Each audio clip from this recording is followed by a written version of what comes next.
setting up infrastructures here which enable people to be able to come back and measure stuff in the long term, and then we have data management systems to ensure that the data that's collected gets stored and can be used by people into the future.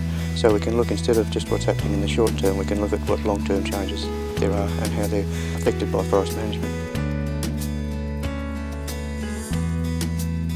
There are about 240 of these long-term ecological research sites around the world established already, and there are very few of them in the Southern Hemisphere. So the more stations we can have which provide information on what's going on with climate change, with global change, with land use change, with forest management practices, the more that we can contribute to a global picture. The life of these trees, of course, is anything up to the eucalypts themselves is 400 years.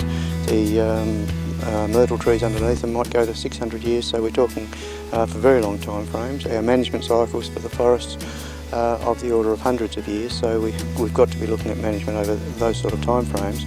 Then we have to be assured that the ecological processes we're managing are maintained over those sorts of time frames as well. And you can only do that through long-term research and monitoring.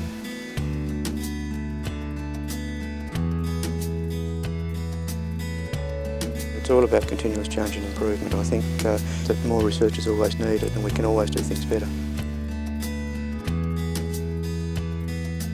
I think the public are expecting that their resources that are managed on their behalf should be managed in a sustainable fashion, so that they can be assured that wood production will continue, but the conservation of biodiversity of the animals and plants and so on will remain, and that we're not degrading soil and water.